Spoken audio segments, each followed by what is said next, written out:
Hi, I'm Bill Kohl. Uh, I'm not quite sure how this is all going to work out, but yeah, here we go. The Maui life of Bill Kohl, I guess.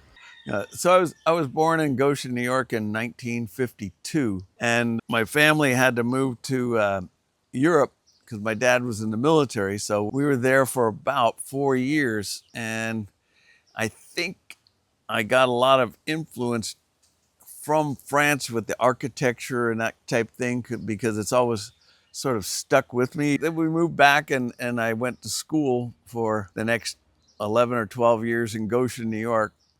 And then went to a community college, took art, and I ended up getting drafted in 1972. Most of the time, they made me a military policeman, and I was a marijuana dog handler with that. So it was perfect because I liked pot and dogs at the time. And my dog was really good in the military, so I got to choose where I wanted to go. So I went to Okinawa. I figured I'd never go there again. So I took the opportunity and got to kind of travel that Asian theater, Guam, Thailand, places around handling marijuana dogs and attack dogs, bomb dogs, all kinds of stuff. But on the way back over, 1974, we landed in Honolulu, and I took my first breath of that air, and it's just like moist, dense. It felt pretty good, so I thought I should come back here. I then went to school on the GI Bill and got into architecture and engineering kind of stuff. And I lived up in Fairbanks for about 2, 3 years off and on. And in that time, I would come down here to vacation, see what it was like, and then decided to move here in 1977, 76, 77, right in there.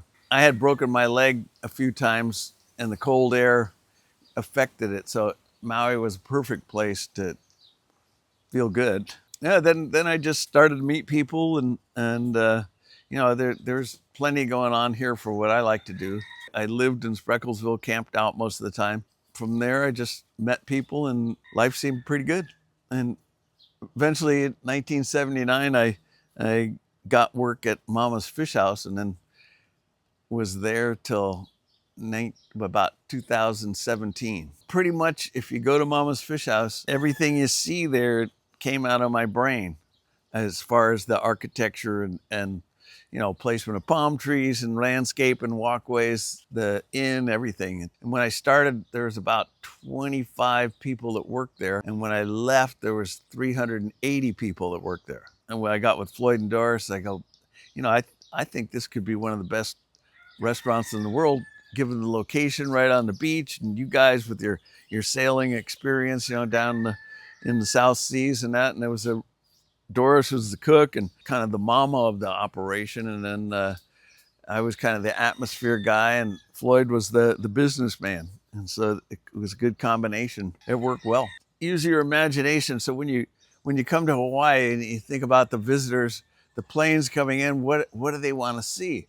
Well, they want to see the real Hawaii. I think they wanted to see, be by the beach and have a good place to eat. They had bought properties around the fish house, and we basically made a small inn out of the place with about 12 to 13 rooms, and that worked out pretty well. And then you have to have all the facilities to take care of that, maintenance, et cetera, and so on. And then around 2010, so I was still doing that. 2010, Chubby Vicente, he was the vice president of A&B, told me they had somebody he wanted me to meet, and we had breakfast, and he connected me with Mike Atherton of Maui Tropical Plantation, and we had a breakfast, and he just said he needed a vision. So I just come over there and kind of look around and see what I thought of the place, and that worked out. So that was 2010, and then I got busy there and the fish house at the same time. So it was a lot of work, but it was okay. It was very fulfilling. When I do design, I use what I know. Like, I know how to weld, I know how to use most tools and all that kind of thing.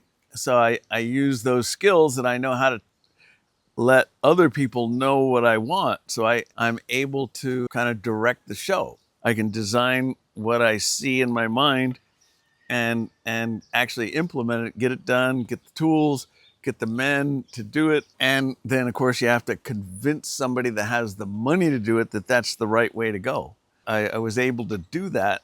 My family, my dad and brother, they'd all gone to 4 years of education and going on from there. So it was just sort of in the family, going to some Ivy League college or whatever. I just chose a different path, um, with being able to use my hands and having people kind of follow an idea. So I was more the idea man coming up with things. As far as giving advice to people, I'm not really good at that because I have a hard enough time with my own life. Just trying to keep a direction or some kind of flow that my wife can understand. That and we've been together for 46 years and she still hasn't quite figured it out yet, which is good. Keeps things on a good plane. For me, what's important is to try and leave this place better than you found it. And that's what I learned.